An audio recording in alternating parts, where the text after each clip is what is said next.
Welcome to episode 2. I want to thank you for tuning in. So today we're going to talk about something that we all face, but sometimes we don't even know that we do. I didn't really celebrate my birthday this year. Not because I didn't want to, but because life felt heavy. It snowed a lot. And I lost my voice the night before. And honestly, I didn't feel like anyone would really show up for me anyway. I mean, not that they wouldn't show up, but I would. Let me not be dramatic, they have other priorities. I'm very understanding of that. Maybe I'm just not that important. And maybe I'm just a black sheep. When those thoughts got loud enough, I didn't even plan nothing. I just decided to stay quiet. But here's what I realized. It wasn't just about my birthday. It was about burnout. The kind of burnout that nobody sees. The kind that doesn't come from doing too much, but rather carrying too much internally. It's that burnout where you're trying to rebuild your life. You're trying to stabilize yourself. You're trying to invest in yourself when your bank account is like probably saying, slow down. Slow down, my friend. That burnout that you're trying to create when survival feels louder than purpose. It's that burnout that hits different. There's like this internal war that happens when you're multi-creative. For me, I'm musical. I design. I write. I do photography. And I do videography.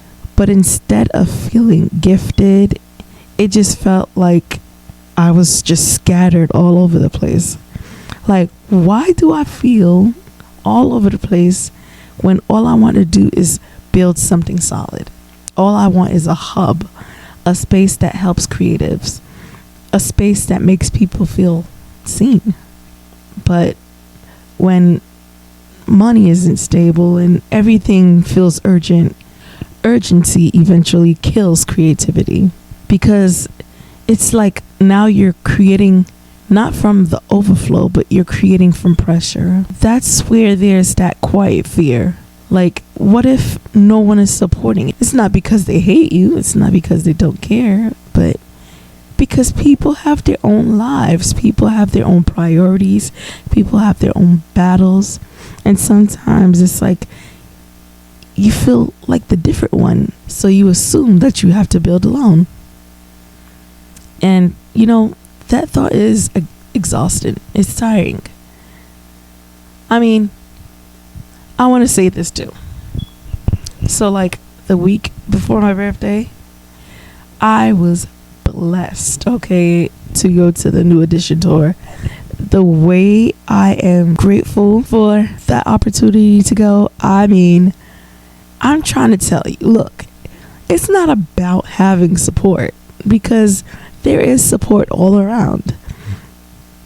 It's really about like your mind still spiraling even when you do have support. Burnout does not mean you're ungrateful. It just means you're tired.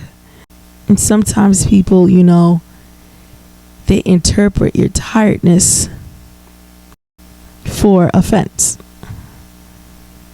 But in reality, it's you on survival mode.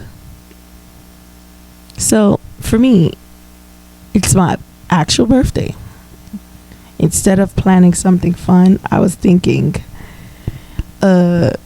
how am I going to get my life together? I am a year older. How do I invest in myself even more? How do I stabilize myself? Why do I keep feeling behind? I keep applying, but it feels like the more I'm applying, the more I'm denied. But at the end of the day, many people were telling me, delay is not denial. Sometimes you get denied not because you don't have the capacity to do it, but because God has something better for you.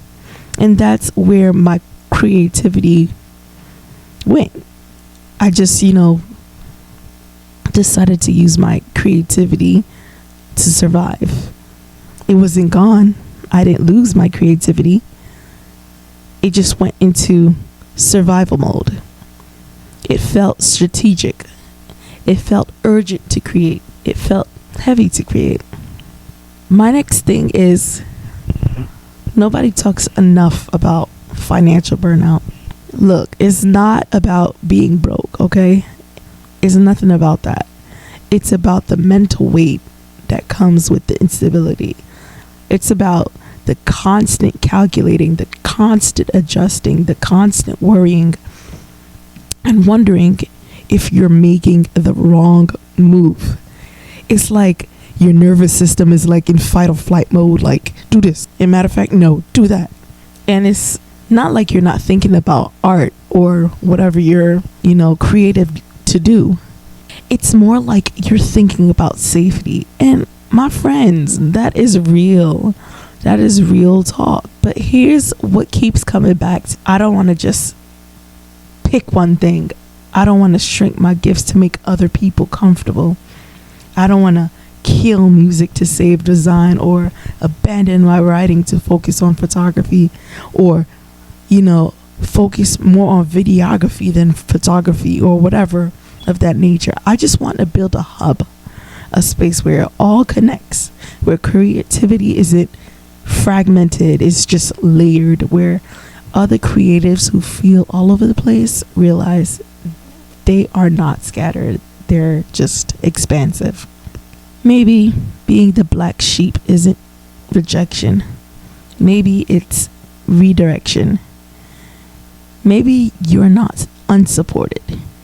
Maybe you're just pioneering into something your circle does not understand yet. And that, my friends, do not make you crazy. It just makes you early. Think about that for a second. You're not crazy. You are early.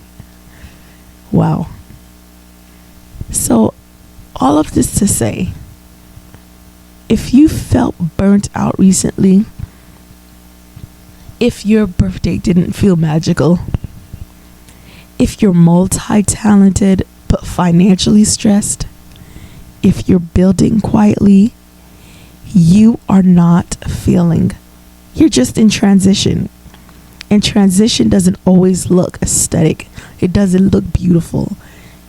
Transition looks messy. It's inconsistent.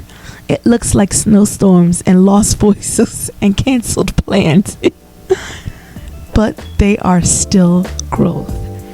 And maybe this season isn't about doing more. Maybe it's about building differently. If this episode spoke to you, follow the show.